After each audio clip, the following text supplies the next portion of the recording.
107.5, The Game Podcasting is sponsored by Modern Exterminating, a family-oriented company. Professional, honest, and dependable pest control solutions. We're your one-stop shop for all pests. South Carolina finds themselves number 13 in the preseason rankings. And this is where things get interesting because, again, we talk about Texas being number one, which absolutely no surprise to anyone, whether you think Arch Manning's going to be really, really good or not. That team is so loaded. But you have them, Penn State at number 2, Ohio State at 3, Clemson, as we talked about, at 4, Georgia at 5, Notre Dame at 6, Oregon at 7, Alabama at 8, LSU at 9, and Miami at 10. Now, when you look at, I actually thought LSU was going to be higher, purely off quarterback play alone, because when you talk about Ohio State and Texas as well, Ohio State, Texas, Georgia, Notre Dame, Oregon, and Alabama all replacing quarterbacks that were their main starters a year ago, I felt like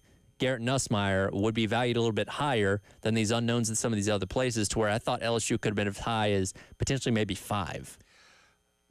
Well, first of all, these teams are my 10 teams I have in my top 10. Yeah, but it's in like different order. Right, yeah, order. the teams make sense. It's just the order Correct. that's a little mixed does up. It really matter, though? I mean, It doesn't, because it's about perception, and it's about your starting point.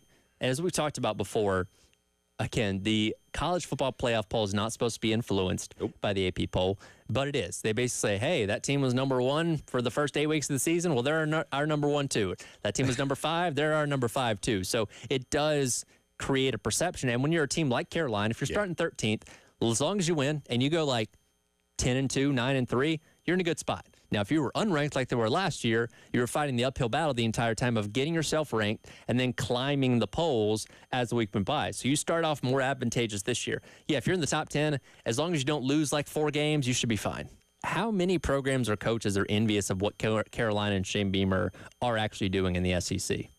or what they're doing on the field or the goodwill amongst the fan base that they've created. I think there's two very big differences. I think it encompasses everything, though, because you have obviously good play on the field and you have a fan base that is, again, historically speaking, has not had a ton to be excited about over the years, that is believing a lot right now. The fan base, and I've always felt this about South Carolina fans, they are being rewarded For now. suffering? For suffering. Now, at least it's entertaining and it's engaging. Sure. You don't have Lou Holtz doing his shtick. You don't have Spurrier reminding everybody that he's great. Yeah. And we're lucky to have him.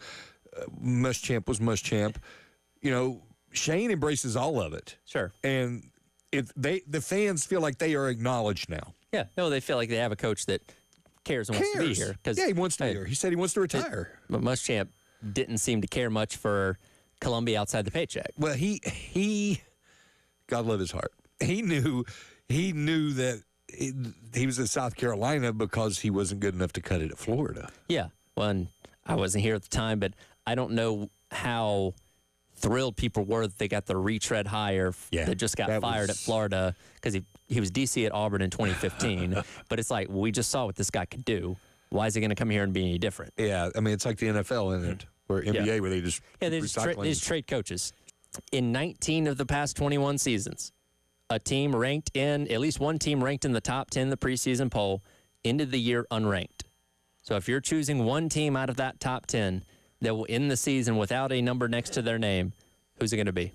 Ooh. That's a good question.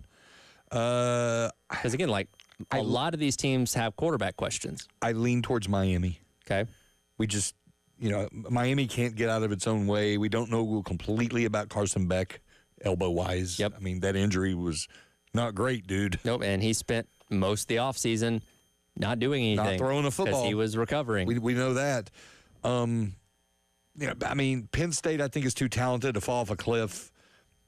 Ohio State, Clemson, I mean, but if I were to have to pick one to not be, I think they'll be ranked just because the ACC, again, is so weak.